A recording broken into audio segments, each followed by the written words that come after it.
आप जब भी कभी प्रश्न पूछ रहे हो और आपको ये पता है कि सर ने इस तरीके से पढ़ाया, चाहे मैं पढ़ा रहा हूं या कोई विद्वान साथी पढ़ा रहा है, कोई भी पढ़ा रहा है, तो आपको ये ध्यान रखना है, जो पढ़ा है मैंने जिस तरीके से समझा वो ही उत्तर है।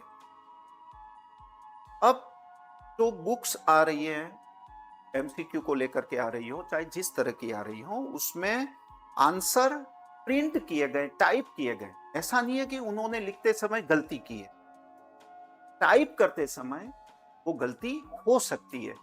जैसे कैसे? दूसरे का तीसरा, अब बोल क्या रहे हो? दूसरे का तीसरा, पर गोला कौन सा भर रहे हो? दूसरा। बोल कुछ रहे हैं, कर कुछ रहे हैं। ये जो विशृंखल मानसिकता बनती अचानक, उससे हमारे वो प्रश्न सही होते हुए भी गलत हो जाते हैं। तो उन किताबों में भी ऐसा होता है। क्या होता है कि आप पढ़ रहे हो 25वां क्वेश्चन, पीछे आप जा रहे हो, देख रहे हो 25वें का तीसरा, अब आप कह रहे हो इसका तो दूसरा उत्तर है, ये तीसरा हो ही नहीं सकता। जब आपने पढ़ रखा है, आपको लग रहा है वो दूसरा उत्तर है, तो वो दूसरा ही उत्तर है। किताब के मालिक ने, किताब के राइटर ने भी दूसरा ही लिखा है, पर टाइप करने वाले ने उसको तीसरा कर दिया है। अब आपका दिमाग वहां खराब होता है। और सबसे बड़ी बात, आप जिससे पढ़ते हो, जिनको सुनते हो, उस पर आपको भरोसा नहीं है। और आप जब किताब पढ़ते हो, उस किताब में जो लिखा है उस पर आपको ज्यादा भरोसा है। लाइव टेलीकास्ट हो रहा है, आप जिससे बात कर सकते हो, एक सजीव क्रिया हो रही है, जहां आप प्रश्नों के उत्तर को सकारण ढूंढ रहे हो या पढ़ रहे हो, उस पर भरोसा नहीं करके आप किताब के पीछे लिखे ऑप्शन पे भरोसा करते हो।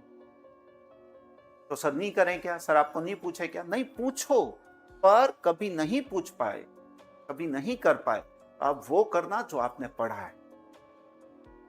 तब आप दोहरी मानसिकता से ग्रसित मत हो जाना, या आप ये सोचना शुरू मत कर देना कि पता नहीं यार इसमें क्या होगा ने, सर ने तो ऐसा पढ़ाया लेकिन यहाँ तो ऐसा दे रखा है ने, पता नहीं यार, पर किताब में लिखा था ये सही होगा।